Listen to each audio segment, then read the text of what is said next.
보험관리의 사례를 좀 봐보겠습니다. 여기서 보면 아까 그 봤던 사례죠.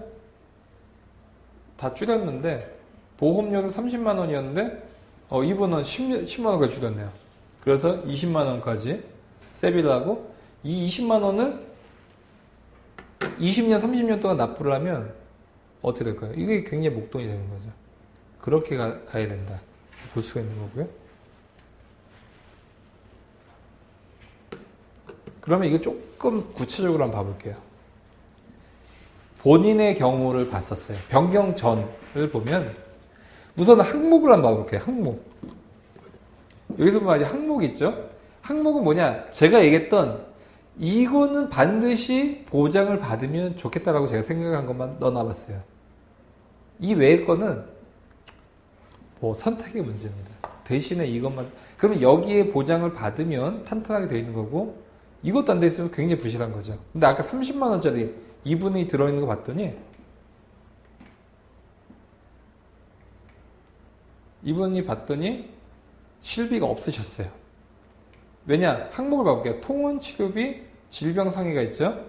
아까 얘기했죠. 하루에 25만 원의 병원비를 내주고요. 5만 원의 약값을 대주는 통원치료비 옆에 보면 30만 원이 돼 있죠.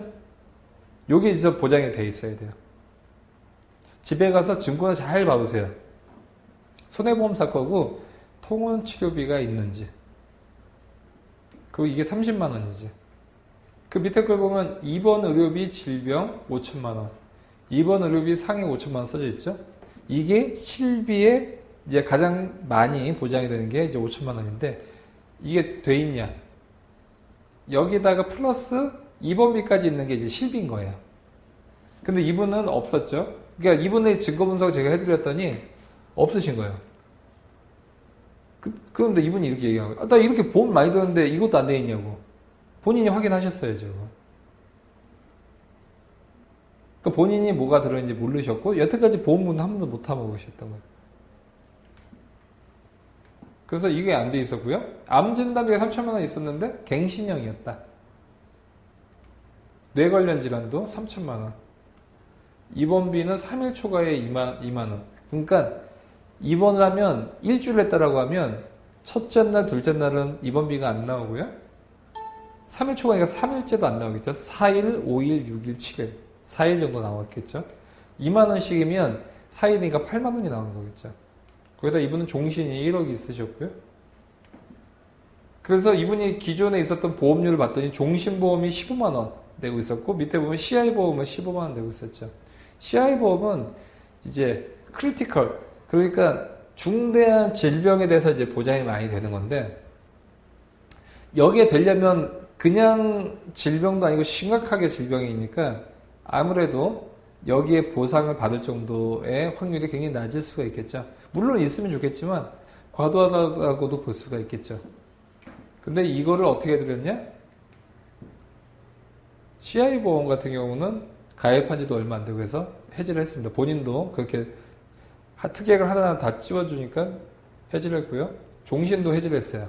왜냐? 종신보험을 해지를 하고 종신보험 7만원짜리 가입했어요. 근데 1억이 보장이 돼 있죠. 왜일까요? 같은 1억인데 왜 15만원에서 7만원 줄었을까요? 정기특약을 넣은 거죠.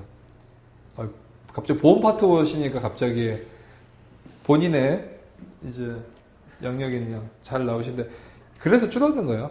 정기특약. 같은 1억 보장이라도 보험료가 반은 줄지 않습니까? CI는 아예 없앴고요. 실비보험이 에다가 암내심량 1,000만 원씩 넣었죠. 이분은 그렇게 큰 니즈는 없으셔서 돈이 실비가 6만 원이었습니다. 그래서 보험료가 13만 원이 된 거죠. 그래서 아까 30만 원이 13만 원 줄어든 거예요. 근데 보장 범위는 그래도 다양하게 늘었다고 할 수가 있겠죠. 근데 이렇게 안 되어 있는 분이 굉장히 많습니다. 지금도 이거 보시는 분들은 우리 어머니, 아버지, 친척분들 거 꼭 좀 한번 봐보십시오. 그러면 이것을 조금 표로 한번 봐보면요. 기존에는 사망, 암내 심장으로 돼 있었던 거를 사망, 또 암내 심장에다가 질병통원 의료비가 되어 있는 거죠. 이렇게 다양화를 시켜놨다라고 볼 수가 있고 금액은 2분의 1로 줄어들었죠. 그럼 보험가입 시 가장 많이 하는 실수는 첫 번째 지인에게 묻지마 가입. 그냥 우리 이모 뭐 친척만 해도 2-3명씩은 다 보험 설계사 하실 거예요. 근데 지인이니까 더 못 물어보는 게 있어요. 그냥 해. 이게 좋은 거야. 했다가 또 마음 약하신 분들은 엄청나게 들어왔다가 몰래 또 해지하려면 또 연락 가는 거예요. 이모한테 갑자기 전화. 너 왜 해지하려고 하냐고. 그럴 수도 있습니다. 그래서 최근에는 일부러 내가 주위에도 안 사람 많은데 인터넷을 통해서 문의한 사람이 굉장히 많아졌어요. 차라리 익명이 낫다. 속 시원히 알아볼 수 있으니까. 그리고 다이렉트 보험이 싸니까. 아까도 얘기했죠? 주부인데 고액의 종신보험에 가입되어 있는 경우 20만원짜리, 30만원짜리, 3억, 5억씩도 가입되어 있는 경우 많습니다. 그리고 한 달에 수십만원 하는 CI보험 한때 큰 문제가 됐었죠? 이런 경우도 잘못되어 있는 경우가 굉장히 크고요. 그 다음에 저축과 보장이 혼합되어 있는 보험. 잘하면 좋은데, 그러니까 제가 봐도 혹해요. 근데 그 이면을 정확히 보면 이 책임 소지가 불분명한 거예요. 어떻게 보면 보장도 되는데 이 부분이 같은 가격보다 3분의 1 가격보다도 보장이 안 되는 경우도 있고요. 또 저축이라고 하면 저축은 제일 중요한 게 수익률이거든요.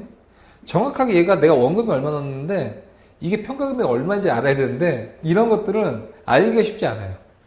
왜냐면 이게 뭐 자세히 물어보면 뭐 이게 뭐 특약으로 넘어갔다든지 뭐 변행 유니버셜 같은 경우는 이제 펀드로 넘어갔다든지 보는데 이게 평가금액 내가 알 수가 없는 거예요. 제일 중요한 건 재테크에서 간단해야 됩니다. 정확하진 않더라도 간단하는 게 더 좋아요. 왜냐면 내가 납득을 못하면 재테크라는 거는 쳐다보기가 싫은 거예요. 흔히 시험 공부할 때도 너무 어려우면 아예 손 놔버리잖아요. 그렇게 하는 게 아니라 재테크도 간단해야 되는데 이렇게 저축과 보장이 혼합되어 있는 경우는 나도 모르고 책임서 왜냐하면 피드백이 더 중요합니다. 재테크는 어떻게 흘러가고 있다는 걸 내가 알아야 되는데 이거는 뭐 평가 금액도 알 수 없고 뭐 보장도 애매하고 하기 때문에 이거는 아무리 좋더라고 하더라도 첫 번째 문제였던 내가 이걸 컨트롤하기가 쉽지 않다는 게 문제가 될 수 있는 겁니다. 이 상품 자체는 나쁘다라고도 할 수도 없고 그렇다고 좋다라고 할 수도 없지만